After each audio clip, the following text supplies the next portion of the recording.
Don't you fall for it. Don't you fall for it.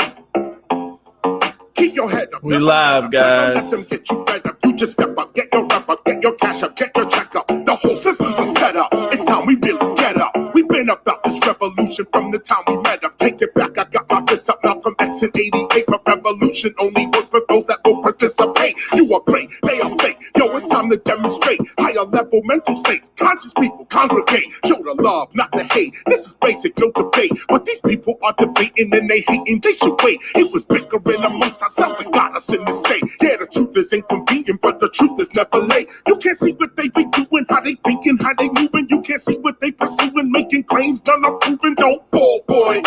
Don't fall for it. Don't fall for it. Don't fall for it. We can see who is the enemy. Sovereignty's the remedy. You don't need telepathy, it's white supremacy. Don't fall for it. Don't fall for it. Don't fall for it. Don't fall for it. Bringing the raw, doing a tour. Government officials bringing the law. You never see what you never saw. 303, open the door. Knowledge reigns, that is the game. Ignorance, that is insane. Don't fall for it. The reps and the Dems are the same. This one's shooting us up. That one's locking us up. This one got us stuck. That one's out of luck. You can front if you need to. The cycle never ends. No justice, but in 4 years they hyping us again. Don't fall for it. Don't fall for it. Don't fall for it. Don't fall for it. If you thinking and you learning and you drinking and you burning and you really not concerning with the news and what they learning, don't fall for it. Don't fall for it. Don't fall for it. Don't fall for it. If you love it, never hate it. You agree it, don't debate it. HBC, you educated. Your degree is highly rated. Don't fall for it. Don't fall for it. Don't you fall for it. Don't fall for it. Yo, me, I'm not a fake dude. I'ma keep it real, real. They see through it all that America needs a heel deal. America ain't really sick. All right, y'all. What's going on? This is Super Mike 2164. And I'm at my channel, and I want to go ahead and talk about this today because hopefully most of the people that have been up on everything have heard about this simple fact that the white folks over there at the CDC, Dr. Fauci, all of these people who Facebook, Twitter, and all of these super rich people who wanted us to believe that, you know, we was going to fall, drop dead as soon as we walked out of the house if we didn't have a mask on. They thought that they made us believe that we was going to drop dead. If you didn't go, if you went inside the store, you was going to kill your grandma because you didn't have your mask on. And this masks were not anything special. It could have just been your T-shirt. Just put it on your face and you'll save lives. That's what they wanted us to believe. Many of us did not believe it from the start. We knew it was full of crap. We knew it wasn't real. But we were persecuted. We were shut out of, our voices were silenced by social media. They made excuses to justify the silencing of the people. And most folks went along with it. They punished those. They used all sorts of tactics in order to make sure that everybody, you know, followed suit, followed order. And now we're realizing folks are getting hurt from this shot. We realized that this thing was made in a lab. And I just want to shout out to a couple of people who I think are very important. These are people who, right from the start, they pretty much make us think and critically think about stuff. The brother T West at Afro Synergy, he went pretty in depth, you know, on, and was pretty accurate on where this thing came from and the origin of this thing. Talking about who funded it. He pointed us to specific articles, specific, you know, facts that existed at that time that told us that this was not a mistake. This was not something that that we should be surprised at, and we should be highly skeptical of it. He's been, kicked off of many of his social media platforms, especially YouTube, and he went over to Twitch. So what I want to do is let's listen to his most recent thing on Twitch. This is Bill Ryan, which shows that in 2010, in 2008, this pandemic was supposed to have happened under Obama, which was the H1N5 pandemic. But it didn't happen right. Obama handled it differently and tried to actually shut it down so that these same folks could not relaunch this pandemic thing. So this was a thing that T West released and showed everybody about last year. So let's look at this real quick. That will be genetically targeted against the Chinese population. It's racially targeted against the Chinese people. It's designed to spread like wildfire and to knock out a large number of the Chinese people. And these people in this meeting will laugh about this. Hospitals and doctors are getting financial incentives. So that was Bill Ryan. I just want to fast forward, brother T West. This is T West. Let's listen to him. My man. Hey, my man. Okay. All right. Now, are y'all ready to get going? I am. Again, the name of this program today is SARS-2 Origins. Facebook and Google, YouTube were wrong, and they knew it. I knew it too, and I was right. Yeah. Trump was also wrong about the origins of SARS-2, COVID-19. Anthony Fauci knew the origins, but knowingly lied.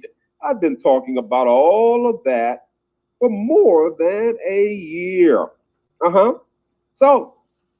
So, and he's right. He's been talking about it in detail for more than a year. He had showed how some of this stuff was. He showed this article, this particular article. Let me share this.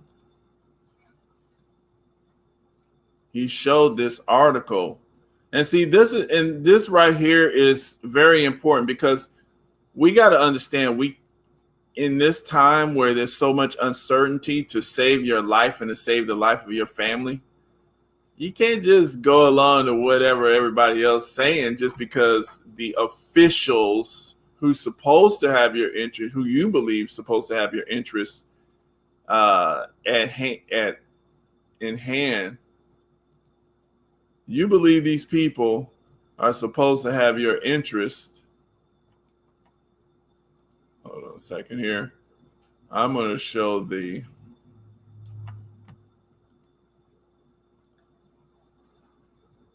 we're going to look at a couple of things here.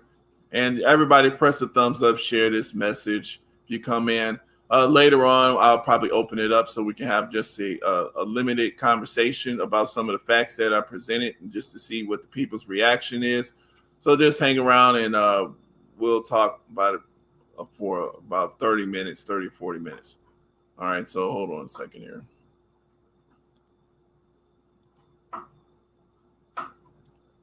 All right, so this is an article right here, Vice, written by Melissa Cronin. This was available last year. This article was written in November 2015, November 15th, 2015. T West is the first one that I seen to re-expose this article when at the height of this pandemic, when they declared it here in America, because we already knew where this was going. We knew that they already had something ready for everybody for this. So more than a decade, now keep in mind, this was written in 2015. So more than a decade after its outbreak, the name SARS still in sights. Let me make sure I'm looking right. Okay. Yeah. So the name SARS still in sights. Hold on a second here. Let me get back to where I was. Worldwide panic over a disease that we thought at the time couldn't be stopped. Now, 13 years later, scientists have created Now 13 years later, scientists have created. Now 13 years later, okay, which is 2015. So this was in 2012 too. Now 13 years later, scientists have created a hybrid version of a virus that could be the world's next pandemic. This was written in 2015. And T. West was the one who said that. So we should keep track of people who were right. And we should listen to them. And right can save your life because it will make you make the right decisions if you got good information. The findings have brought up ethical questions about whether scientists should pursue gain-of-function research or work that could increase the virulence of certain pathogens. So they want to increase the virulence of certain stuff that's already virulent, despite the dangers of creating a virus that could potentially wreak havoc if it is released into the wild. All right, so this was in 2015. We're in 2021. This is 6 years ago. They already knew what's up with this. Now, let's see. What was their reasons? Now, you guys can research this. I'm going to pin this in the comments. And you can check this out. This, and they're not hiding it. You know, this been out. And like I said, you shouldn't, to me, when you see this stuff, you should not have any questions. You should definitely not take any prepared stuff that these folks have for you because it doesn't make sense. Why? Why are you taking something that these folks had planned? So that is the article there. Anybody who looks at this here later. So let's see, what was their excuse? Why? How did they justify creating an increased virulent strain of a disease that already killed people in 2002? What was their reason?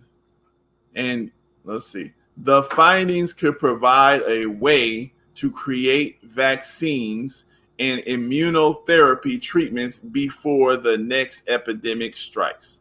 So they did this in order to make this vaccine by their own admission. Okay, so they made this vaccine. This is the thing they want you to take this shot here. They made up something so they can make a vaccine for it and then make something just for you that didn't even need to exist. You know, they made a vaccine for something that would have never existed. Okay, and now they want you to take this shot. They want to scare you into a shot. And sadly, many people have been scared into the shot. And the reason why they've been scared into the shot is because we don't listen. We don't care about science. We don't care about details.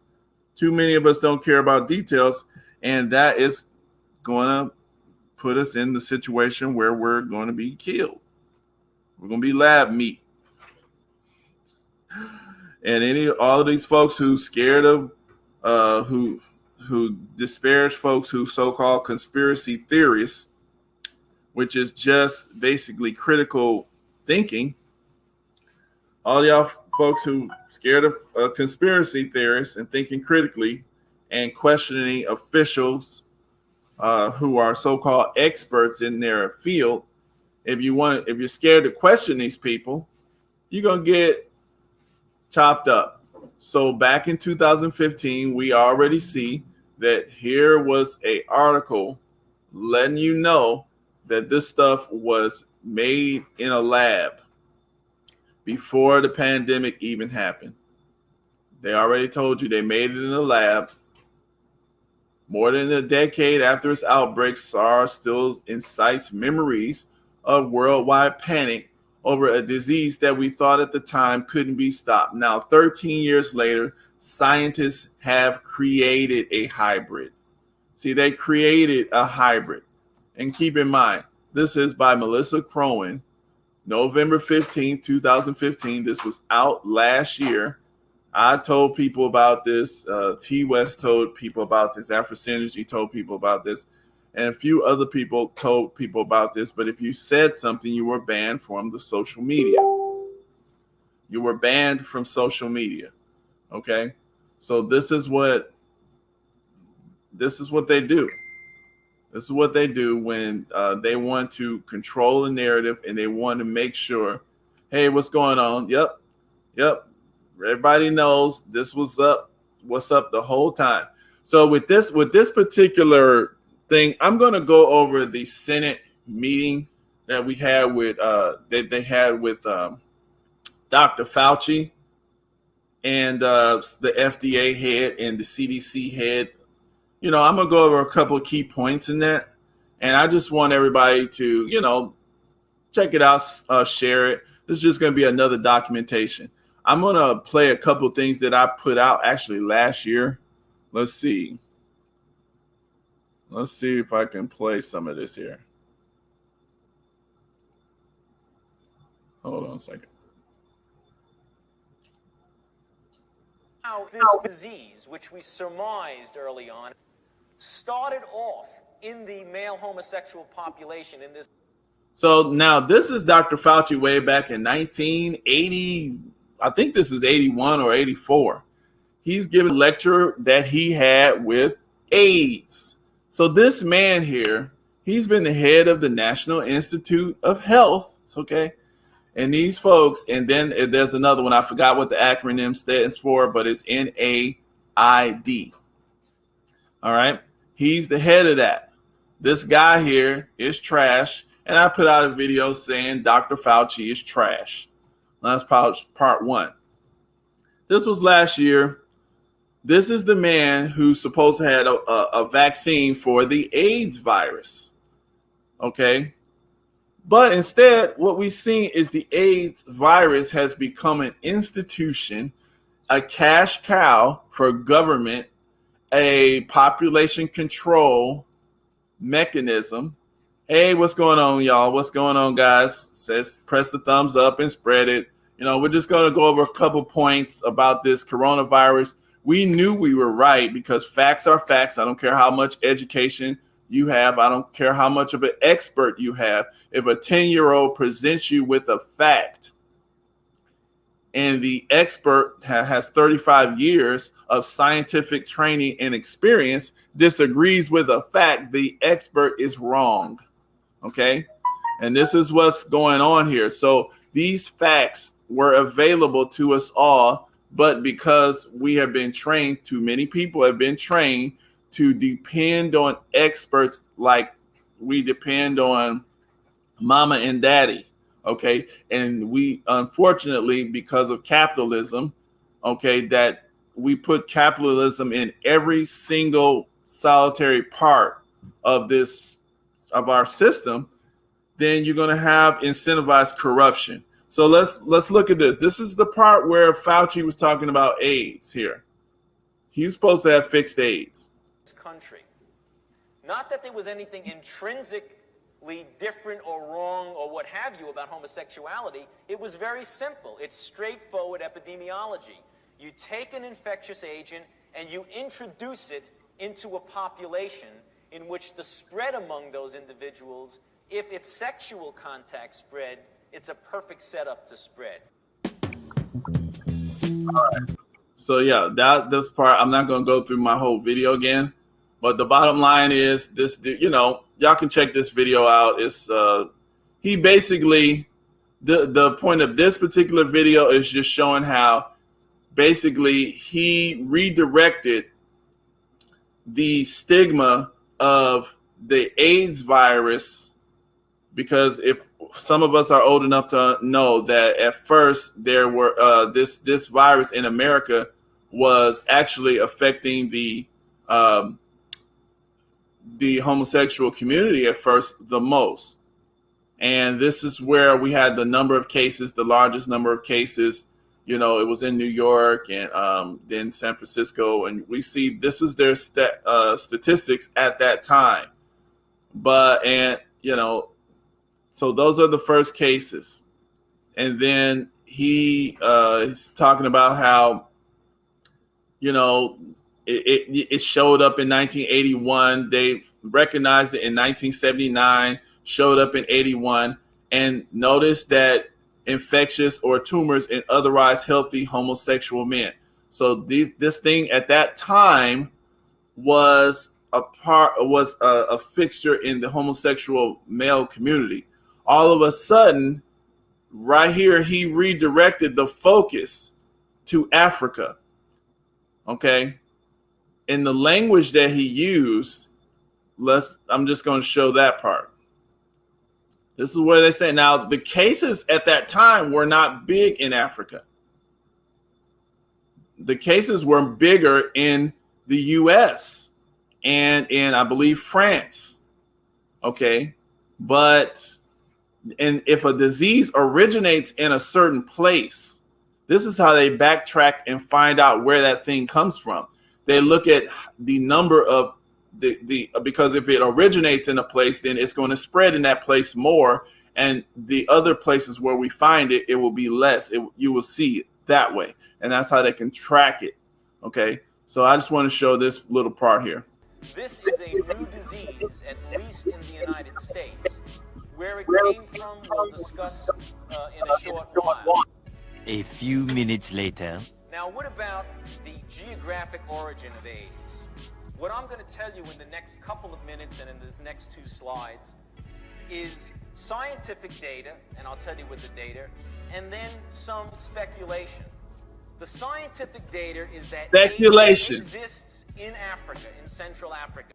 So scientifically, he told us a fact. It did exist in Africa. But then the speculation, okay. Particularly in Zaire. It exists in a rather substantial way. The incidence of AIDS in Zaire is as great as it is per 100,000 population as it is in San Francisco. Okay, so now right there, he just admitted that it exists in New York City more. Yeah, they did. This is what I'm saying here. We see a pattern here. They get these diseases, they make them where they're kind of lethal, but they're not super lethal. And then they create a whole cash cow off of these infectious diseases. Okay, this is what's happening here.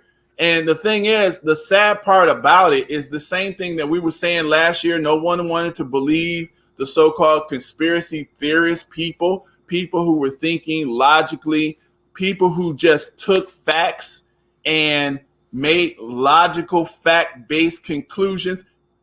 You know, if you have information, you make conclusions. It doesn't matter if you are super scientists, okay? Now, super scientists they have more facts available to them, and they can probably make more accurate conclusions depending on their motivation. But if you make the same facts available to a wide range of people, then many people are going to come to some very similar conclusions here. And the point is here, this is what I wanted us to understand. I'm looking at capitalism here because everyone just wants to look at biological science, but there is economic science, there is chemical science, and there is, some other stuff that goes on here. So the bottom line is this man, okay, so AIDS is kind of running out of its cash cow here. Epidemiologic study by examining the sera. So this man says that AIDS exists in Africa, but he wants us to believe it came from there. But the frequency of AIDS is higher in New York, and it's equal to that of San Francisco, per the statistics he just showed us. Okay, this is the man. This is him. Anybody can pull this video up. Okay, and this is, so how could it start off in Zaire when we have more of it existing in New York and the same amount existing in San Francisco as Zaire? All right. Individuals in Africa. We know that the disease existed there in the early 70s, before it existed in the United States. Is then Central Africa the source or the origin of AIDS in the United States? I don't know that. You see? I don't know. He just directed the stigma of AIDS on Black Africa. Hypothesis. Let me tell you another fact. In the late 60s and early 70s, This is evil. thousands, not a few, but thousands of Haitians came to Zaire, particularly in Kinshasa, the capital. All right, so I'm not going to play the whole thing. Everybody can see that, but it's another part I wanted to play. All right, so I got us. We passed the AIDS. Now, this is last year here. So now they were successful at making HIV a Black thing. Now it's a Black thing. It's the Black people have it more. Now Africans have it more than it's in New York. And now here this same dude is last year, April 7th. Listen to what he just did again. This is what he did. Okay, let's look at this. Diseases so that they can continue to eat off of this disease with their medications. Old dog, new trick, new audience.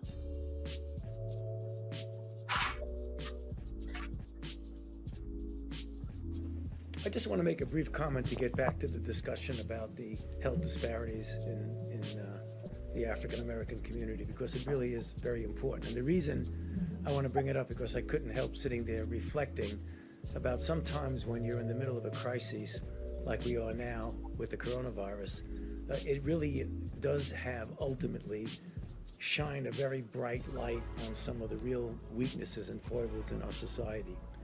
And as some of you know, the greater proportion of my professional career has been defined by HIV/AIDS. And if you go back then, during that period of time when there was extraordinary stigma, particularly against the gay community, and it was only when the world realized how the gay community responded to this outbreak with incredible courage and dignity and strength and activism, that I think that really changed some of the stigma against the gay community, very much so. I see a similarity here because health disparities have always existed for the African American community. But here again, with the crisis, how it's shining a bright light on how unacceptable that is. Because yet again, when you have a situation like the coronavirus, they are suffering disproportionately. As Dr. Berg said correctly, it's not that they're getting infected more often, it's that when they do get infected, their underlying medical conditions, the diabetes, the hypertension, the obesity, the asthma, those are the kind of things that wind them up in the ICU and ultimately give them a higher death rate. So when all this is over, and as we said, it will. All right, so we see here, he took the coronavirus when it's affecting everybody. The coronavirus was killing whites, Blacks, it was killing Mexicans. It started in China, Asians, right? Asians had the kind of the coronavirus stigma a little bit at that point in time. But he redirected that thing to Black people. This is why I've made this video, because this man is trash. So now, I want to go to this other video here. I'm just showing a couple. Now, everybody knows Eunice Rivers. Well, maybe everybody doesn't know. Eunice Rivers was she was the mold. She was the plant that they used. She was a nurse back in Tuskegee, Alabama. Everybody in the community knew her, loved her, knew her parents and everything. But she was a nurse. She was educated, and they used her to convince the men and people to take these experimental shots because they had quote unquote bad blood. Okay, so I'm not going to go through that whole thing. You see, so this is one of the advertisements, is the similar colored people. Do you have bad blood? Well, how would you know if you have bad blood? Well, you may feel well. This is what they told us with coronavirus. You may feel well and still have bad blood. Come and bring all your family. Come on, guys, bring all your family and we will tell you. You won't know unless we tell you you have bad blood. And most of us would not have known that this coronavirus pandemic existed unless the media told us, right? So in this particular video, I'm not going to really play much of this one, but yeah, we have various people who was trying to be the new Eunice Rivers, and here she is, and she bought those guys.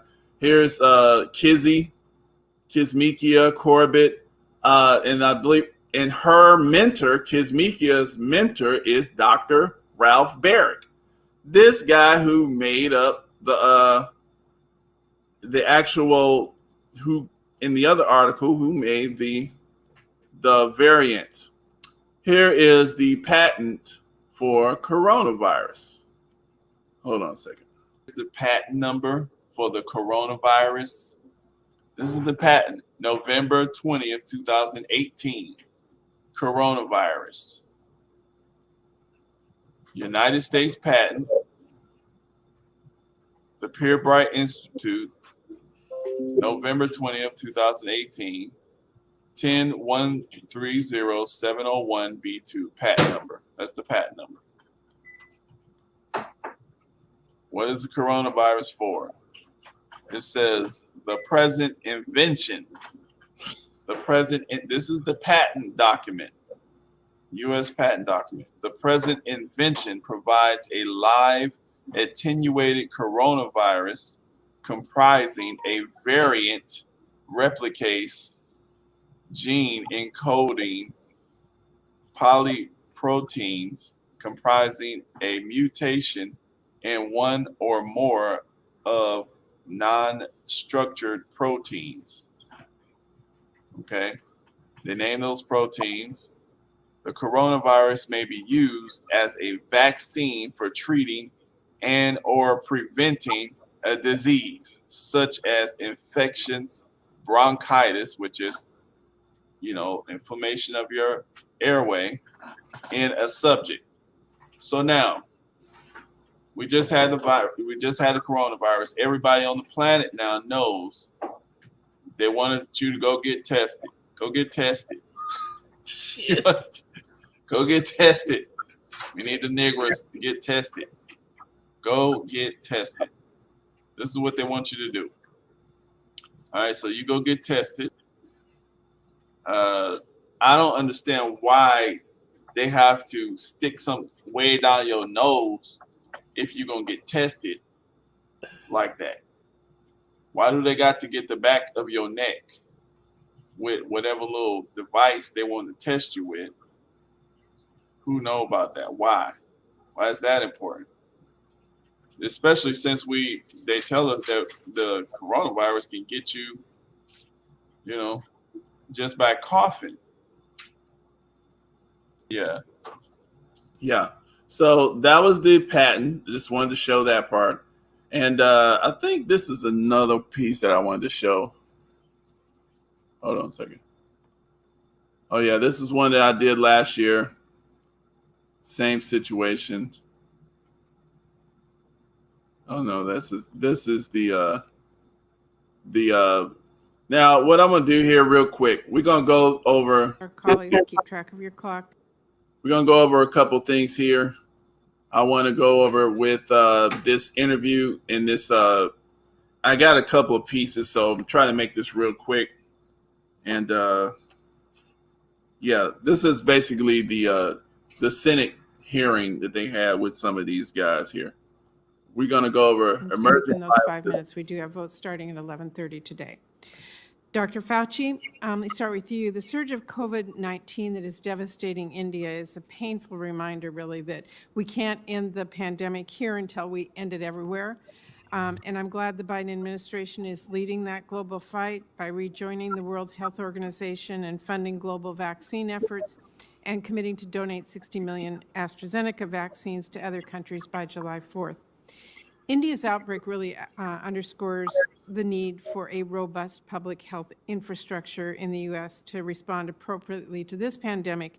Now, first of all, India, even let's say India has an outbreak, but India has 4 times as many people as us, and they still have less cases than us and less deaths than us. So let's put that in perspective. They're asking a man who failed.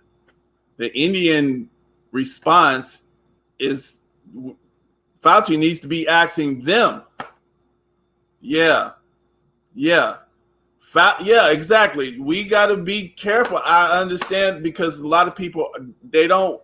This is how these folks keep running this game, because we don't. A lot of us do not. We turn this kind of stuff off. I try to make this stuff as quick as possible to try to get to the real good points, but the folks who will take this stuff, they don't look into these details. They just take it. Exactly. Turmeric. I mean, there's so many things to boost your immune system. Turmeric helps your serotonin, which helps in your decision making too. But it's just so many things. But the point is, I just try to make this stuff real quick, because there's too much information that you got to even have a foundation on before you can even understand some of the more complicated things. But I just want to show this little part here, a couple parts in this Senate hearing. It was like 2 hours and 20 minutes long, so I'm not going to show the whole thing, but I got a couple key points in it. And future outbreaks as well. I wanted to ask you today, Dr. Fauci, what can we learn from India's outbreak that we should apply to our response here in the U.S.? Well, I think one of the important things is don't ever underestimate the situation. You know, the reason that India actually, in many respects, go into disarray. Manufacture COVID vaccines and wanted to particularly vaccines throughout the world, because if it continues to have dynamics of virus anywhere in the world, we have a threat here in the United States, particularly with variants. And you know, there's one variant in India that is also a new variant, number 617. See, so they're going to keep leading you on, because, oh, here's a new variant, here's a new shot, right? New variant, new shot. They get to eat off of this. They get to sell shots with fear, discord, and that's how they do it. There should be no doubt in your mind now that something's wrong. I would not take any shot that these folks have prepared for us. All right, I just want to go through this real quick, because but it's too much information to go to it too quick. 7B617. So those are just a few of the lessons that I believe we can take from what's going on in India. Thank you. Thank you.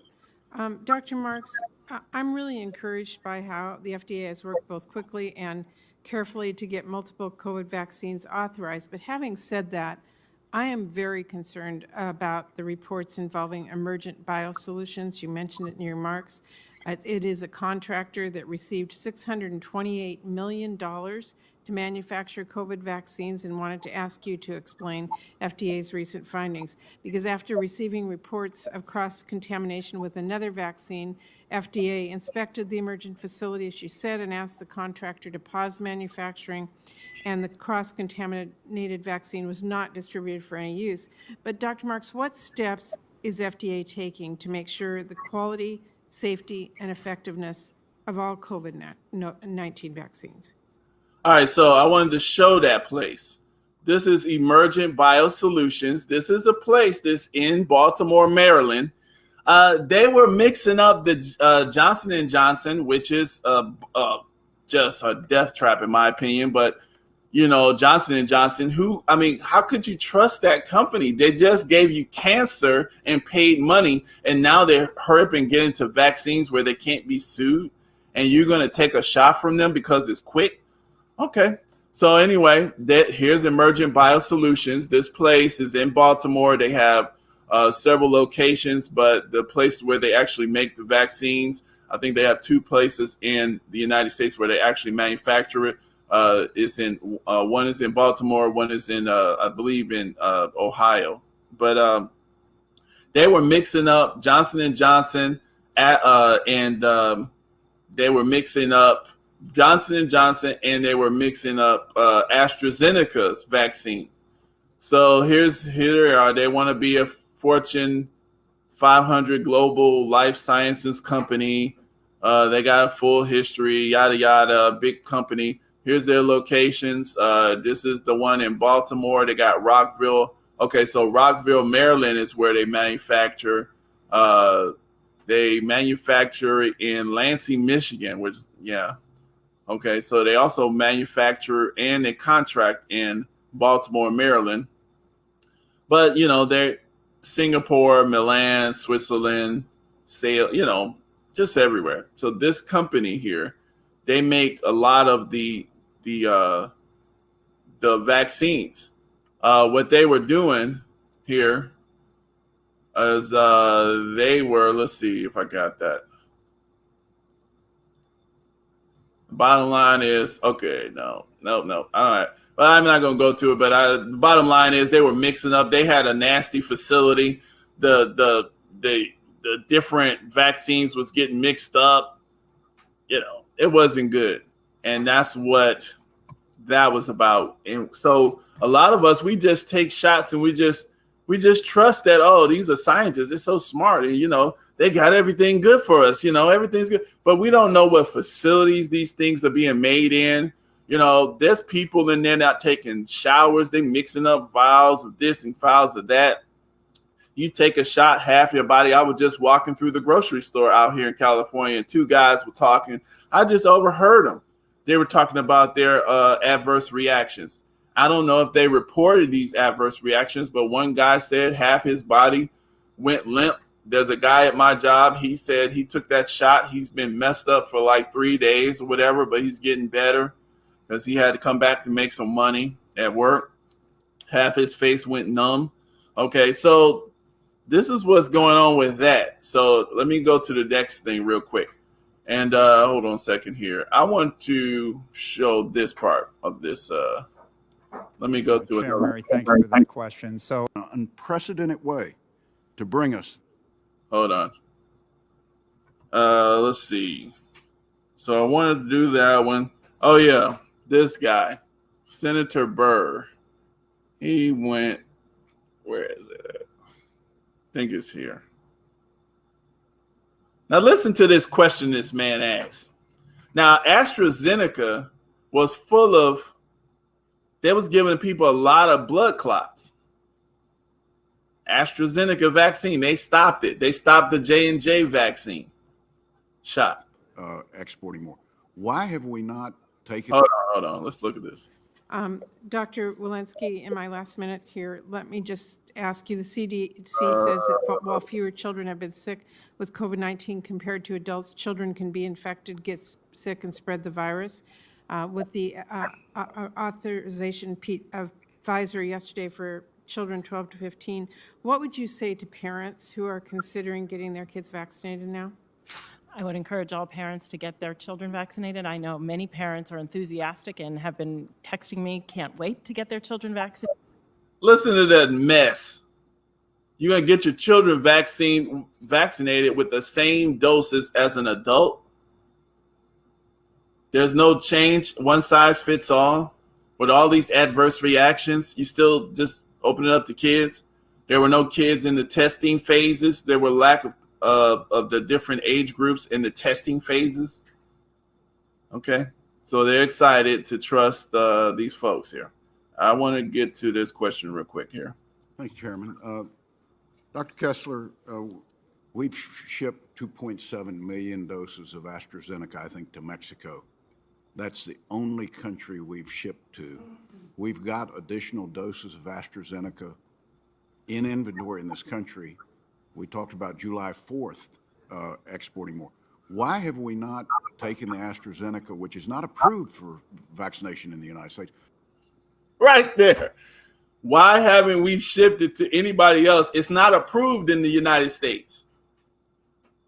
But he's asking, why don't we ship unapproved in the United? It's not good enough for us in America. Why haven't we shipped it to other people? This man's trying to make money. It's not good enough for us in the United States. Why haven't we shipped it to other people? We sent it to Mexico. You know, we don't care about them. They bought them. This is disgusting to me to even ask that question. Are you that dumb, Senator Burr? Are you that stupid? But let's listen to the response. Why have we not mobilized that to other countries of the world today? Senator, it's a very important question. We have shipped a total of 4 million doses to date, including to Mexico and I believe 1.5 to Canada. We are ready to ship up to 60 million doses of AstraZeneca, but as the chair pointed out, and as my colleague, Dr. Marks, responded, there are issues with Emergent that are under review by. You see, that's the same thing. That's the reason why that company was shut down. These vaccines were made at this problem place, Emergent Biosolutions. This place here, who gave people all sorts of blood clots and hurt folks. They know the people that's been hurt. They're not telling everybody, but they'd stopped it. They're like, oh, we got to stop it. So why haven't, so the senator is asking, how come we ain't sent it to everybody else? We sent it to Mexico. You know how they is. They'll take anything. Okay. But the man's trying to be diplomatic in the way he said, but the Food and Drug Administration. If and when those issues are resolved and we can say that these are quality doses, we will do just as you say. Correct me if I'm wrong, I didn't think the Emergent Baltimore facility had anything to do with AstraZeneca production. Am I wrong, Dr. Marks? Senator Byrd, no, the AstraZeneca vaccine was being produced in that facility, and the FDA feels it's imperative that before a vaccine can be shipped to any other partner, it has to meet the quality standards that it would meet for any American as well. Isn't that common sense, though? This is deep, though. This is deep. I've seen a video also in Africa where this happened, too, where they told the kids in this one class, like, everybody who leave in this school right now, before you leave this school, you will get this shot.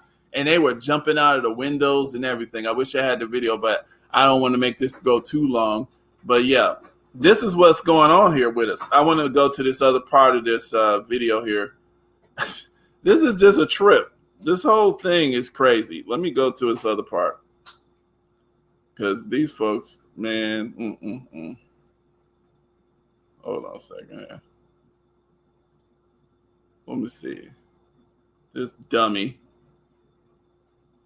This is what these people are supposed to be smart. This man asked a question. He didn't know that I thought they said that the AstraZeneca was mixed up with that was just common knowledge, especially when the lady asked for Emergent Biosolutions. But, whatever. That's what his people tell him. And he just comes up with questions and makes decisions and makes laws. They're not smart. Anybody know what that number is? Hold on a second. Once in a set. Hold on. Let me get it right. Right. Infected with COVID that have actually tested. Oh, hold on a second. Okay, this is a good question here. A stand up around the world instantaneously of vaccine production. That's a joke. Dr. Marks has already expressed concern over the backlogs for inspections. And how long would it take for us to inspect foreign sites if, in fact, there was a vaccine pool that found its way in and out of the United States? Let me just get this before my time runs out.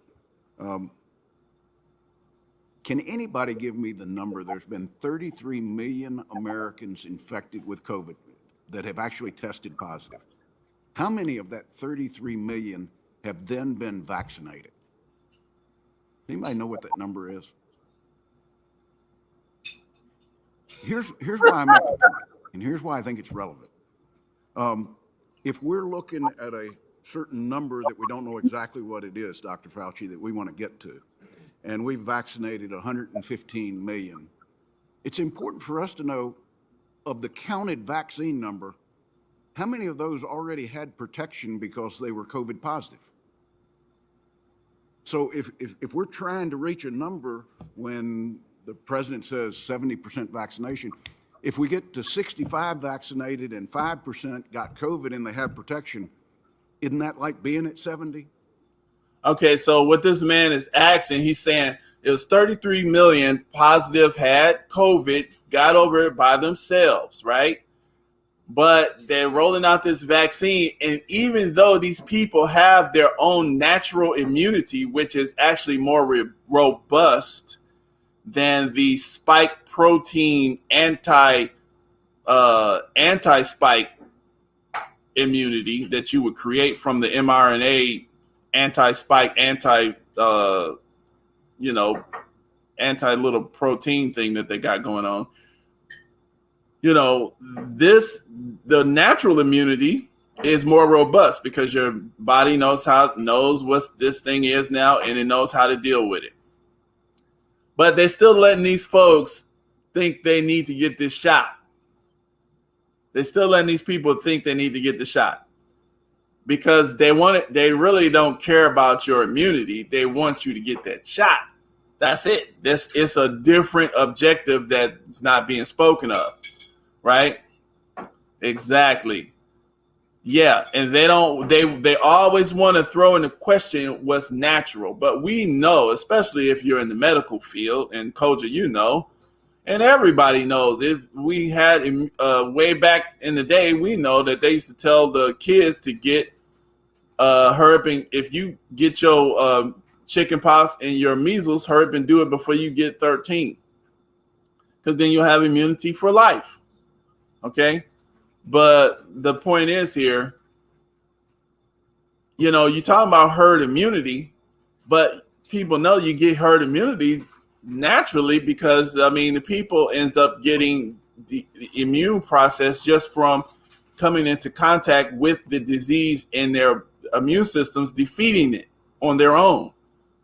But then how will they sell you that vaccine? And they just paid Emergent Biosystems $680 million, which is not a small piece of money. You think them people don't want that money? They get to charge your taxes that money? This is what a lot of us don't even think about. These companies are getting money, big money. Pfizer, $780 $1 billion is 1,000 million. And this company got 784 billion, a German company, of America's money. Then they got Australia's money, all because of this made up disease that they came up with that jumped out of a lab.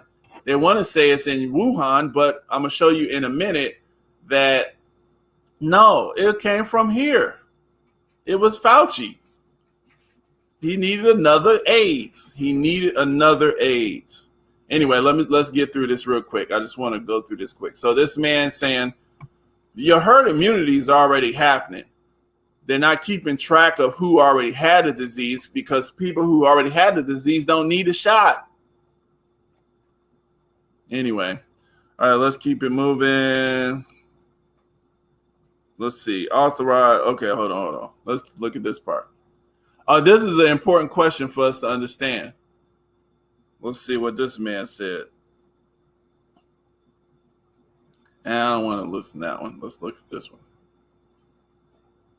Important. Now, the thing is, a lot of people don't understand what's the difference between authorized and approved from the position of the FDA. The Federal Drug Administration will not approve these vaccines because they're not going to approve them because they have a certain policy. If they violate that policy and then people start trying to force something, then, it's not going to be smart. And it violates all sorts of Nuremberg laws. It violates all sorts of other conflicts. So it's an authorized experimental, biologic. It's not really even a vaccine yet. But let's listen to this real quick. Pfizer, and we've heard a lot this year about emergency use authorization. And we know that Pfizer has recently filed their application for full licensure of their COVID-19 vaccine. I think we get a lot of questions at home on a range of these issues. In particular, what does it mean? What does it mean? What does full licensure mean? One of the concerns that we've heard a lot about is the vaccines are provided this emergency use authorization, but what's the next step for a vaccine? Can you explain what it means to get full licensure? That's question number one. And secondly, what additional information would a company need to submit beyond what was required just for so-called EUA? Senator, thanks very much for that question. The full licensure is something that a manufacturer submits with a full data package, which I'll go into in a moment. But I just want to go back to pick up on something that Dr. Fauci said. These COVID-19 vaccines, they were expedited not by cutting corners, but by going through a development plan in which kind of empty space that would have been normally just not stuff happening, was taken away. So manufacturing was done while the clinical trials were done. The large clinical trial programs were of the size of normally licensed vaccines in the United States. The one place where we're a little bit short was the duration of safety follow-up. But we are very confident from the amount of safety follow-up, at least a median of 2 months safety follow-up on this safety data set for the emergency use authorization, that the large majority of adverse events became apparent. So we're very confident in recommending these vaccines for everyone, our families, all Americans. The difference that will happen with the biologics license application is that the manufacturers will be able to submit additional safety data, perhaps 6 months of safety data, rather than just the median 2 months safety data. And additionally, look, listen, like, this don't even make sense. If you thinking about safety data, you got to have 10 years of it. They're talking about 2 months of safety data, 6 months of safety data. You're going to risk your entire life and your livelihood on that? You know? I mean, look at all the folks. I mean, Marvelous Marvin Hagler, you know, we got, you know, all of these people who are having these problems, some of them passing away. Okay, you know, this is what we're dealing with here. These conversations are life and death things here. This is no small matter. You're encouraging healthcare workers to take this stuff. Okay? You're encouraging healthcare workers to take this stuff. You're almost intimidating and threatening them to take it. there are some technical things that will be there that many people may not care a lot about, but we do. That is manufacturing conformance lots. The formal facilities inspections will occur, and additional ancillary studies will be put in that package. So I think the main message to the American public is that for all intents and purposes, the vaccine that's being used is very close to what we would normally have in a biologics license application. There are some little things around the margins that will go into the biologics license application when we have a formal approval. Little Thank things. you, Chair Murray. Senator Paul. Anyway, this dude talking about little things. All right, let me accelerate this because I just want to get. But this is a very important thing here. These people are crazy as I don't know what. And the thing is, it's so sad because people think they can't do anything because they think everything is about voting.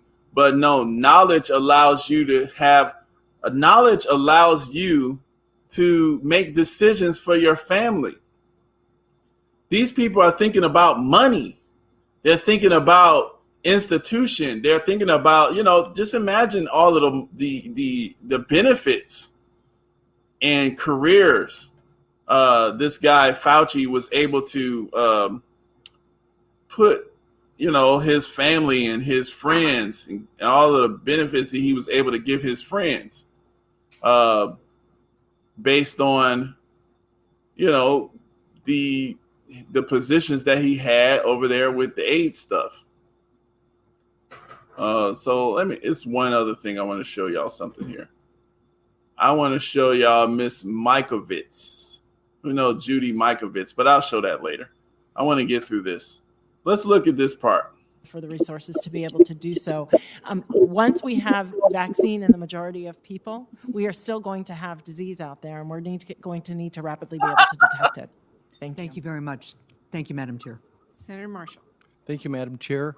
Dr. Fauci, do you think it's possible that COVID-19 arose from a lab accident at a lab in Wuhan, and should it be fully investigated? That possibility certainly exists, and I am totally in favor of a full investigation of whether that could have happened. Great. Is it possible COVID-19 is not naturally occurring? Again, that is a possibility.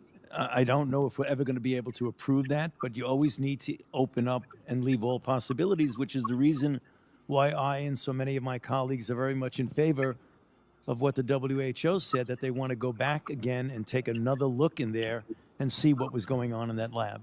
And will you commit to get this committee all the records, anything to do with any type of viral experiment, say from 2013 to the present, so we can review those? Certainly, I would comply with any request of the committee. Do you and others at NIH have a conflict of interest when determining if the labs and lab work you help fund should be investigated and how it's investigated? No, I don't think it's a conflict of interest. We're very open and wanting to make sure that everything that has any question is looked into at all. I have no problem with that. Okay. In 2013, President Obama placed a moratorium on viral gain-of-function studies with some loopholes, which you were able to use at certain times. I know we disagree. I don't know if we disagree. We can discuss what's viral gain-of-function and what isn't. But in 2017, you had a long process, and I assume it was you that decided to lift this moratorium. All right, I want to show y'all that real quick. Let's look at this part. Because, see, this is part of the stuff that, I mean, I know everybody ain't going to do this. This is what I wanted to do. In 2013, I just wanted to document it so we could see that this information is out there. You don't have to be confused. You ain't got to be, like, I'm not sure that this is, maybe I should take it. This thing is out here. It might kill me. I might drop dead or something like that. No, this stuff is out here. This is just something these guys had made up here. Back in 2002, remember, earlier on this thing, I just read how the SARS, they came across that SARS. It was a bad pathogen, right? It was in 2002. And 13 years later, in 2015, they was talking about how Dr. Ralph Barrick had made this variant of it. Okay. So, and when in 2008, this H1N1, the H1N5, the avian flu, was supposed to be the next pandemic. But Obama handled it differently. Obama handled it pretty good. And then he realized that this was something he's seen. I believe Obama really seen what they were doing. So he put a moratorium. He stopped all this little weird research. So this is actually from 2014. This article is from 2014. He says, let's see. Yeah, basically, I'm not going to read this whole thing. I just want to show y'all that this is here. And research on highly pathogenic organisms is crucial for medicine and public health, yada, yada. Okay, so they have this thing called the potential pandemic pathogens, or the P3, okay? P3. And this, so it's a potential pandemic pathogens.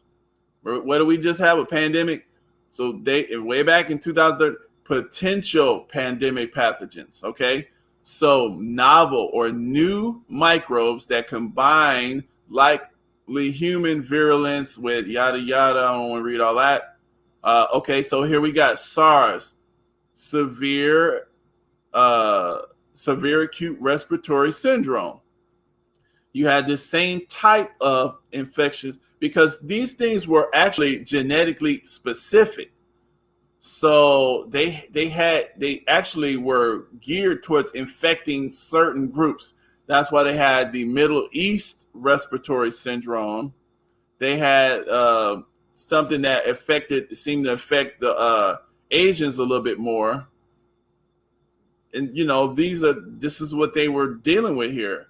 And that's called gain of function. And that's weaponizing certain pathogens because they're using it as biological weapons where it can affect a certain gene pool a little bit more than it would maybe infect your gene pool. Okay, so all that was going on. This is really a stretch from way back with the Germans and the Nazis and all of that type of thing, you know, that they were doing. But basically, Obama put a halt to that crap, all right, because he didn't want that stuff to happen again. Now, 2017, okay, so yeah, science and security, the moratorium on H5N1 gain of function experiments. And this is when Obama was in, he stopped it. What are gain of function research? Just showing that, you know, this was stopped in 2013. Now, let's see here. Where is it? Where is it? Right here. Okay, no, not that one. Oh, yeah, this just shows that AstraZeneca was the one that giving everybody blood clots. This is from Jerusalem. And, okay, so now here we are. And this is December 19th, 2017. Feds. And you see how they hide everybody's name just by saying feds. This was Fauci. National Institute of Health. This man, Fauci, is the leader of that. He is the director of this place. Feds lift gain of function research pause, and they offer guidance. So the NIH, which is Fauci's place, nothing happens without his approval. Okay? They lifted this moratorium on gain of function. This is in 2017. Okay? So the SARS, this is what we just got hit with, MERS, and open the door for certain types of research to happen again. The scientists gear up to resume these studies. Bottom line is, you know, they was doing it again. They was back in business type framework. They told everybody, we're going to keep everybody safe. You know, we got this funding going on. We got this this different way to approve the funding. Is so special. It's called the P3, which is that potential pandemic pathogen.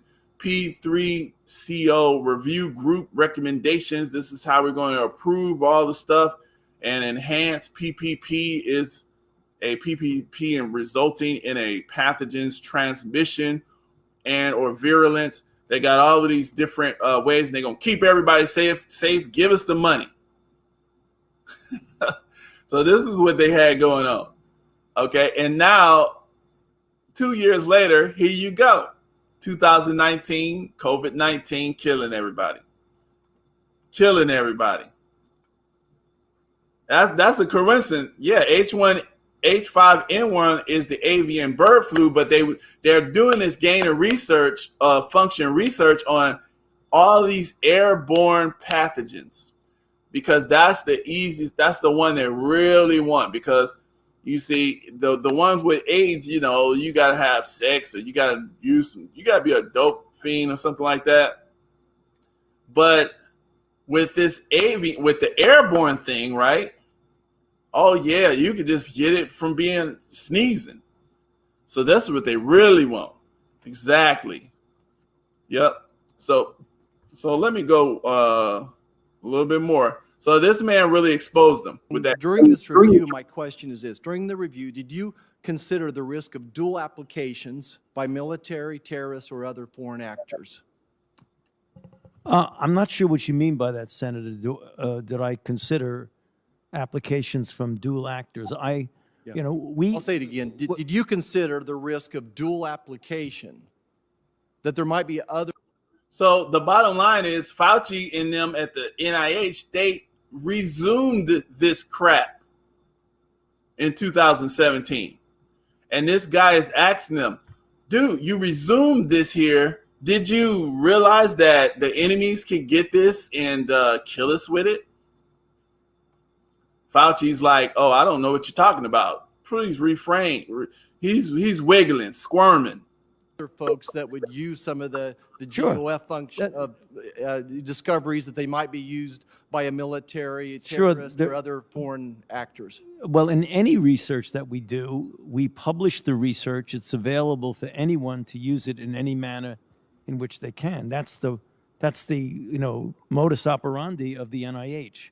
We fund research. The research is made Is there a public. national security consideration, though, in that type of decision? With thinking that viral gain of function could be more powerful than the nuclear weapons to share that information with a government Right. foreign actor, maybe would have been like trying to do the Manhattan Project and nuclear energy, nuclear weapons, doing it with, say, Hitler or the Sure. Soviet Union. I'm not sure what you're getting at, Senator, but we don't fund research. We have committees that look at that to make sure that research that is of any potential danger is not funded. So I'm not exactly sure what your point is. My point is there national security implications with something as theoretically lethal as viral gain of function? Sure there is. That's why we have committees. We have a P3CO committee, which is the potential pandemic pathogen care and observation and oversight, And that's a committee separate from the NIH that looks at these types of grants to see if they need to be funded. So there is a considerable amount of So now this is very important because this is how Fauci wiggles. This is a wiggling, slimy, trashy, okay? This man here, he just told you how he wiggled out when he's going to give this excuse, and he's going to keep repeating this one excuse, and you'll hear it. He just told you that this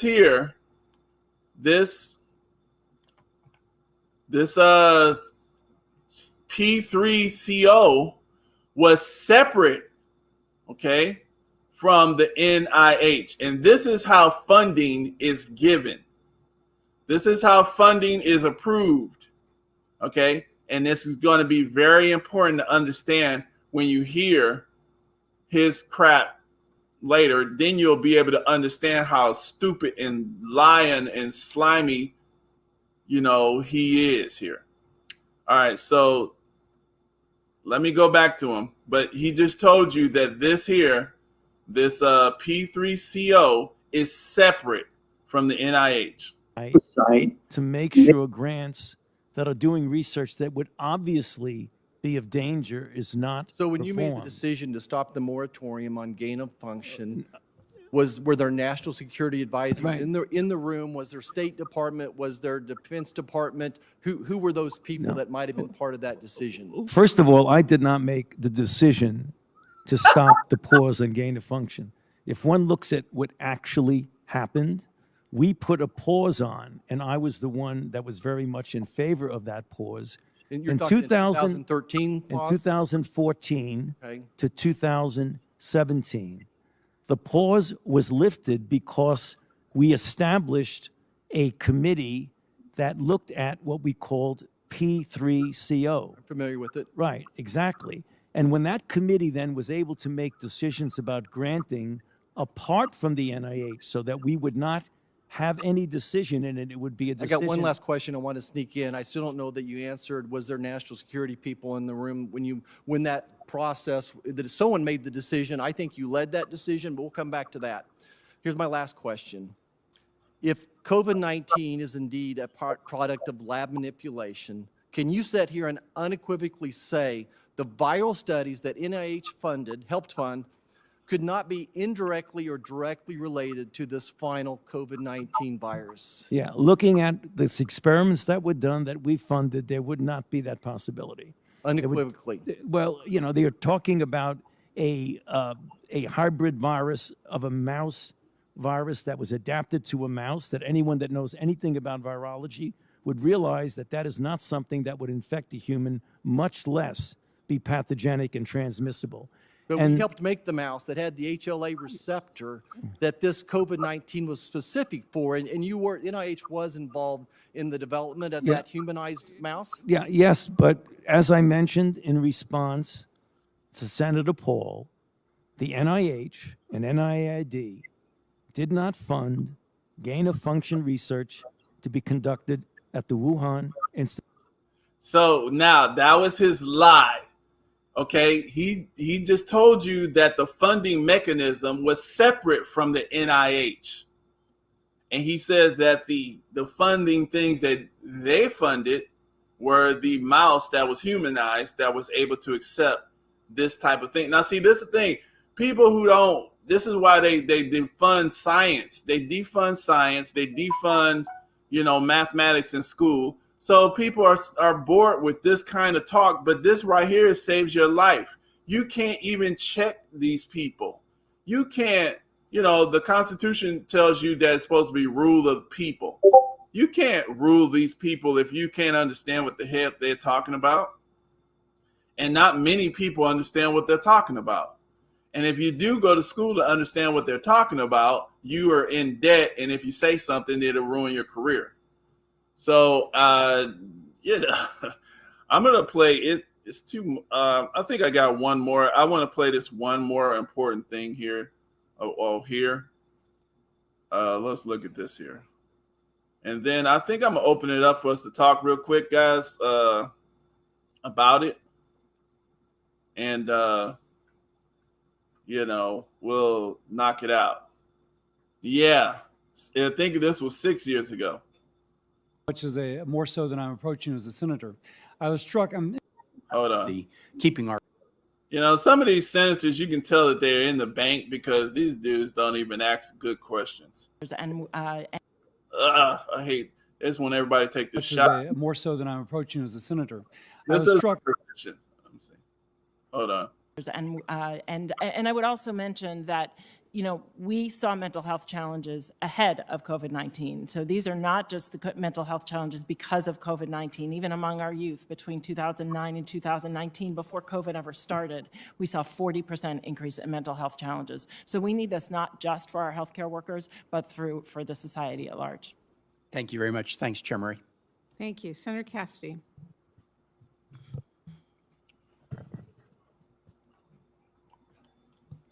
Doctors, thank you all for being here. I approach you now kind of as a physician who's done research in vaccines as much as more so than I'm approaching as a senator. I was struck, and by the way, I'm incredibly frustrated. And the American people are frustrated because they hear you're following science, but then they just have a sense that the lag time between the implementation of that and recommendations is far too long. It's not just the American people, I'll put it this way, not just the people in my state. Here's a stat article. CDC, slow, cautious messaging seems out of step with the moment. Want to go back to the office? Don't wait on the CDC. That's from Wall Street Journal. And the liberals who can't quit lockdown from the Atlantic. So first, I was struck when Senator Burr suggested that previous immunization actually confers immunity. Do any of you agree with that? Dr. Fauci?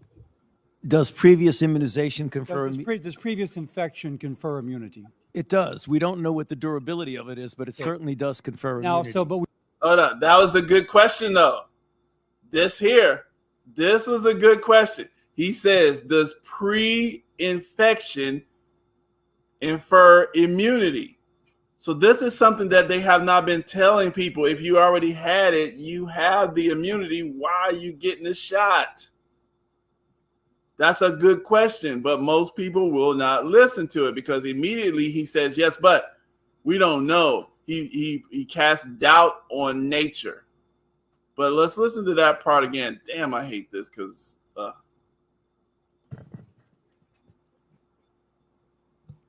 Doctors, thank you all for being here. I approach you now kind of as a physician who's done research in vaccines as much as more so than I'm approaching as a senator.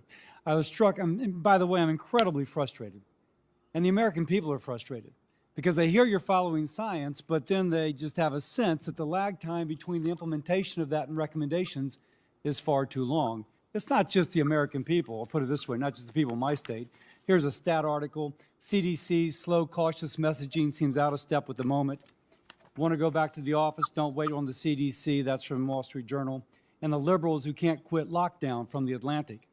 So first, I was struck when Senator Burr suggested that previous immunization actually confers immunity. Do any of you agree with that? Dr. Fauci?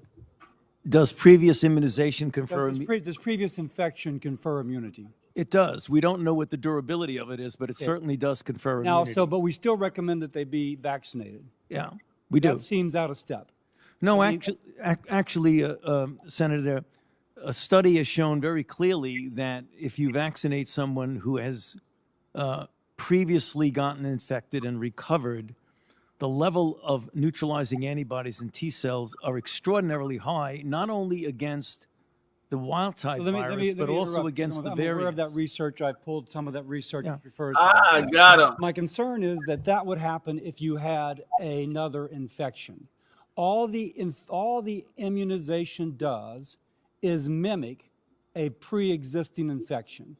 That is very well established with other viruses. No one has not established it for this virus. And indeed, some of this research shows that within 4 days, which is the window period, if you will, for an infection to become an illness, those antibodies rise quite precipitously. But we still recommend that they get 2 doses, even though the same literature shows that there is an increase in side effects when someone gets a second dose and they've been previously immunized. Did y'all hear that? That's important. The research shows that if you already had immunity and you get a dose of that stuff, your side effects will be increased. The increase, you'll have an increased chance of side effects. I mean, this is just crazy. Risk with the second dose. Would anybody like to speak to that? So there are studies ongoing to look at the first versus second dose. I agree with you. It is a very reasonable proposition for study, but the purpose of immunizing somebody who's been infected previously is to develop higher antibody titers. Those high antibody titers are what is so critical in preventing. If I may, again, the studies and other viruses show, hopefully we have research showing here, but it appears to, that a re-immunization merely mimics what would happen if somebody were exposed to the virus.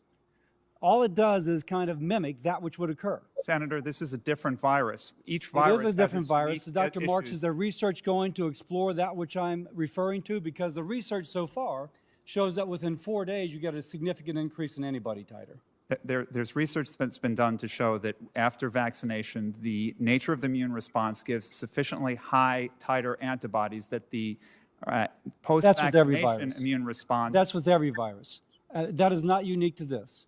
Is likely superior to natural infection in this case in preventing against some of these variants. And I think that's what Dr. Fauci was getting to. And I'll also point out that the vaccines themselves, and presumably the previous infection, is also effective against the variants. By the way. So he just told you that it's also the immunity is also, natural immunity is also effective against the variants. So no booster shots.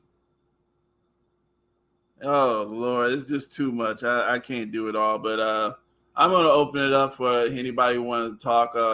We'll see here. Hold on a second here. I'm gonna drop this link, baby. We'll see what a couple of y'all saying. I know Carolyn want to come up. Come on up. Let's see. See what y'all got to say about some of this here. And then I got one more thing. I can't go through this whole thing. I thought I was going to have it quick because I had all the little parts. But even with the little parts, it's just too much. Yeah, that narrative is just trash. It was trash last year. But even the people who don't listen to this stuff or know anything about it, you should really be just done.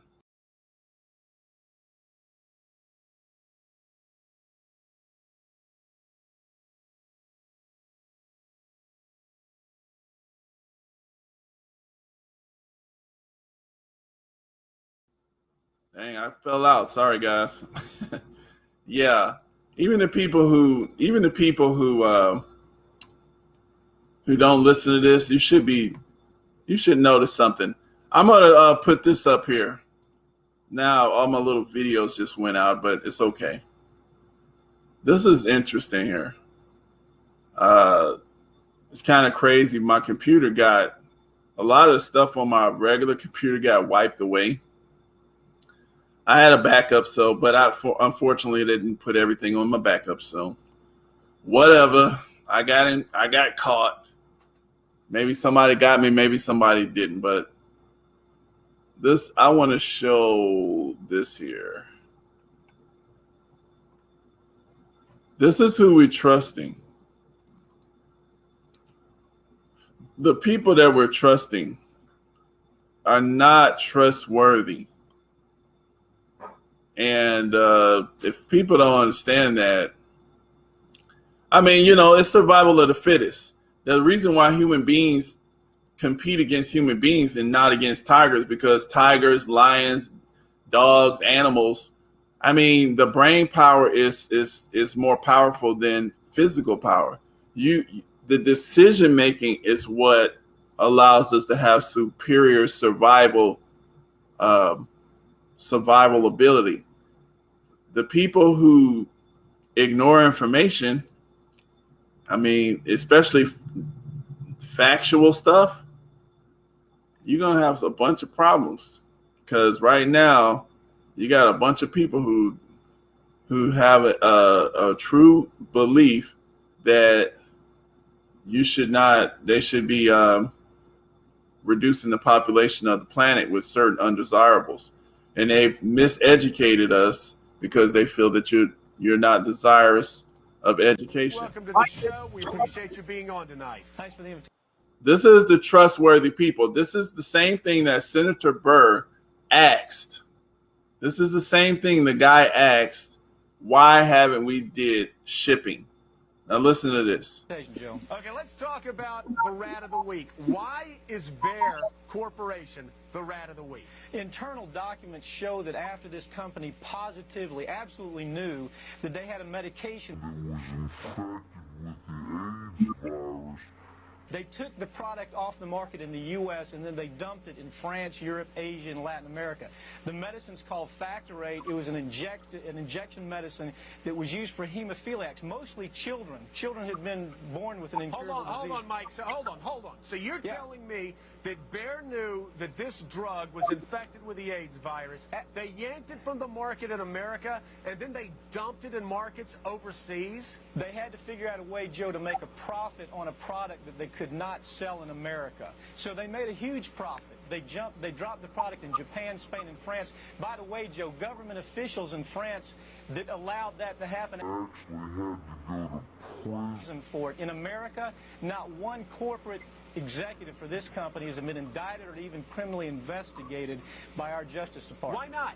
You're telling me that these people that dumped this AIDS-tainted blood in foreign countries, who killed children, have not been taken to task in the United States? It's worse than that. The U.S. government allowed it to happen. The FDA allowed this to happen. And now the government is completely looking the other way.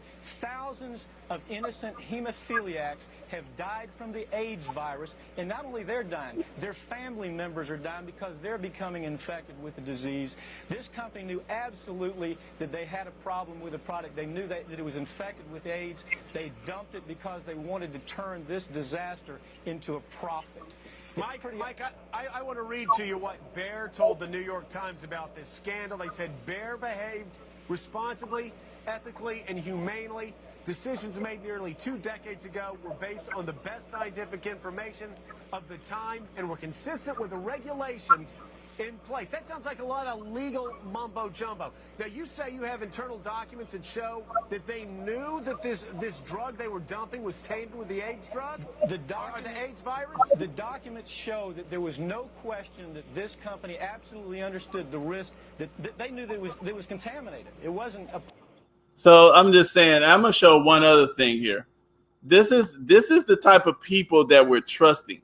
And the voices, I want to show another one thing. And before we go, the voices that have been hidden. These are the voices that they've hidden, silenced. Dr. Judy Mikovits. I don't know if anybody knows her. This here was an interview that Patrick of Valuetainment did with Judy Mikovits. As soon as he did the interview with her, she blasted Fauci. She worked with Fauci.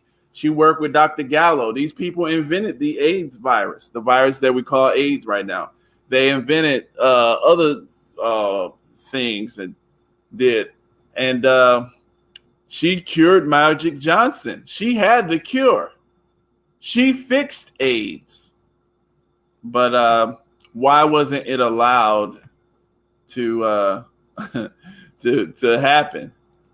And they shut this woman out. And but I recorded this because this was during the pandemic. Let's see. I want to see what part that I can play. But the thing is, it's so funny. Even this interview, I can't play it. I can't even put it on the StreamYards as a file. It won't let it on there like that. I have to show it off of my screen, off of my computer screen differently. It's just interesting. You know, he's not gay. It's not. Hold on. This is how she cured Magic Johnson. You just follow Time Magazine, 1991. So nobody wanted. It was one thing when the deplorables were all. I shouldn't use that word. When the susceptible. Yeah, that's cool. Behavior. I'm about to end it off anyway. But this is Magic Johnson. This is he's strong as an ox when everybody can get it. That's fearful. He's not gay. It's not, he's not an IV drug user. He's a basketball player where in a routine test, he has to get tested for HIV. And we still do that to this day. And they have to get certain vaccines, sports players, which again, drive pandemic. So at any rate, so this is, so I defended my thesis. David Ho is the medical doctor in New York City. He was on the cover of Time Magazine somewhere. I think he was even Man of the Year that year for just taking the treatment. I have a PhD thesis. That's not a published document. We had 2 or 3 papers where the old boys corrupt network said, "Oh, you're an idiot. Your samples are contaminated." We're used to this, and of course, my thesis committee saw otherwise when they heard the molecular description. And when my papers would go into press before my PhD thesis, they'd say, "I didn't believe your last paper either." I mean, that's peer review in our society. And most people just don't understand how things get into journal and how that changes the culture and how, what I call COVID-19 is propaganda masquerading as science because there's no science in it. Let me ask you this, Doctor. She blasted him. But anyway, I'm about to end it off, guys. And I appreciate you all being in on it. Thanks, Kara, for coming up. Yeah, they banned her, but I mean, she's got a book. She's got a book called, I think it's called Pandemic of Corruption. It's on, Anyway, it's called, it's Judy Mikovits. So yeah, she'll look that up. I might post it later. I'll put it in the description or something like that. But yeah, the thing is, these people, not only do they have an agenda, but they have to make money doing their agenda. Otherwise, the agenda will fall apart. So it's not all about money, but it is mostly about the agenda. But in order to complete the agenda, because all the people can't know about the full moving parts. So some folks in it have to be motivated by money. But the folks at the very top, the architects and the controllers of it, these people are motivated by some weird religion that they have to get, the Georgia Guidestones, Bill Gates and stuff. They only want 500 million people on the planet, and they want to do that. They want to try to do it and keep the infrastructure, so they don't want to drop nukes. But I think that's what they want to end up getting. Bill Ryan, I'll play that again from Afro Synergy. Let's see. let's see if I can find Bill Ryan real quick. And then I'll end it off with that. A second.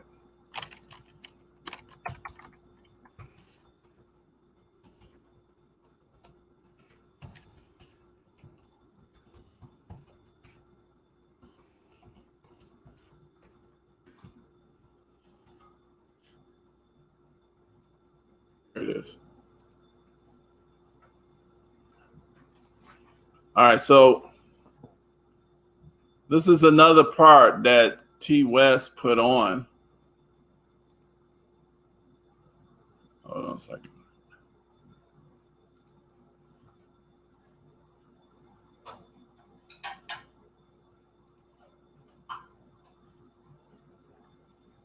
I'm in the wrong thing. Okay, there it is. Let me put this on. Let me and this will be it. This right here is the reason why everybody knew. Everybody really knew, because this dude here, this was actually predicted like at least 10 years before 10 years before before this thing even happened. Hold on a second. No, that's not it. Oh.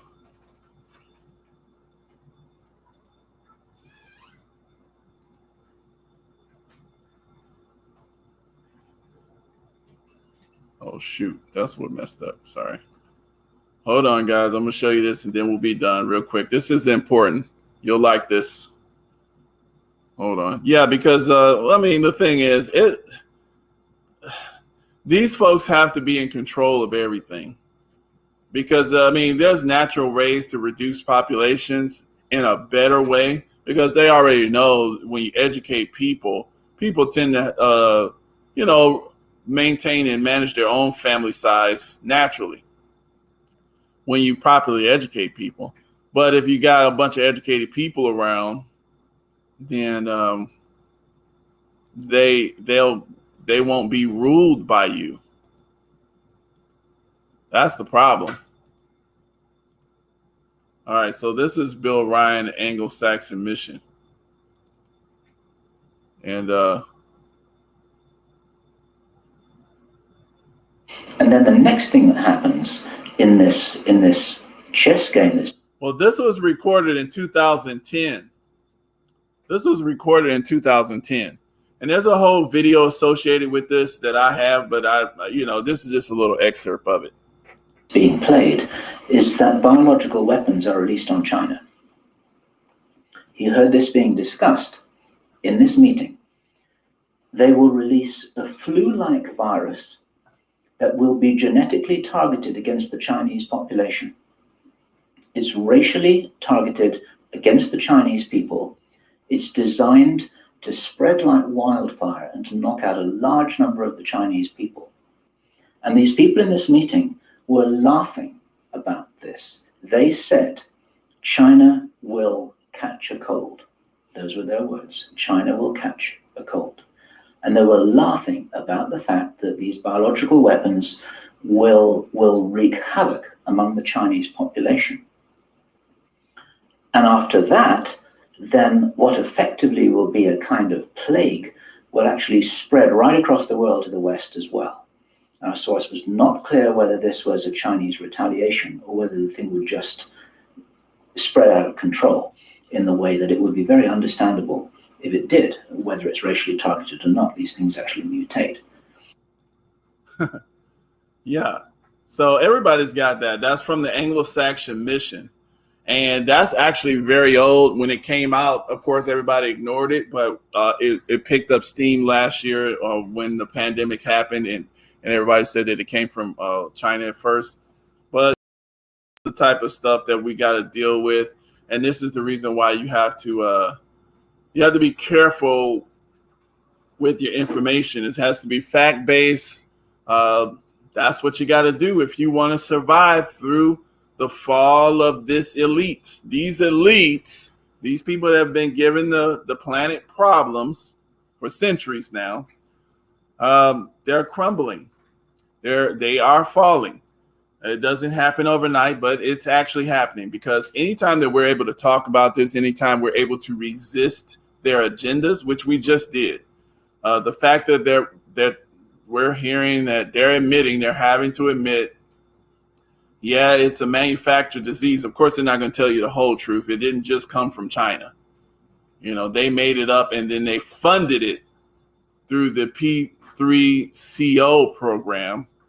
And Fauci's talking about the NIH didn't fund it, but he just said that the P3CO program is separate from the NIH, but they influence it. So, yeah, they funded it. Obama stopped it. They funded it, and it was supposed. And Bill Ryan in that video was called the Anglo-Saxon Mission. He talked about how this group of people were talking about how this pandemic was supposed to actually happen in 2008, but because they didn't have all their ducks in a row, there's a lot of moving parts. Yeah. They're going to call you conspiracy theorists because they've conditioned everybody to say that. And this is why we had to wear the mask. And this is like I said, I've done videos on this. I don't even want to go into it, but I'll show next time. But the bottom line is, during that period of time, I found Bitterman's chart on how to condition everybody. They use Bitterman's chart on how people are being conditioned, how to condition populations to accept decisions and to make decisions that they naturally would not make. So all of this stuff is being used on us, and it is what it is. It's something that we can survive. It's not something that we can't get away from. But the thing is, if you're not going to be part of the survival, if you're going to sit up there and just let them get you, if you're not going to get the information that will give you the confidence when you make your decision to resist, you're going to fall for it. So, all right, guys, that's all I got to say. Don't you fall for it. Don't you fall for it. Keep your head up, never let them get you fed up. You just step up, get your rep up, get your cash up, get your check up. The whole system's a setup. It's time we really get up. We've been about this revolution from the time we met up. Take it back, I got my fist up, Malcolm X in 88. But revolution only works for those that will participate. You are great, they are fake. Yo, it's time to demonstrate higher level mental states. Conscious people congregate, show the love, not the hate. This is basic, no debate. But these people are debating and they hating, they should wait. It was bickering amongst ourselves and got us in this state. Yeah, the truth is inconvenient, but the truth is never late. You can't see what they be doing, how they thinking, how they moving. You can't see what they pursuing, making claims none are proven. Don't fall for it, don't fall for it, don't fall for it, don't fall for it. We can see who is the enemy. Sovereignty's the remedy. You don't need telepathy, it's white supremacy.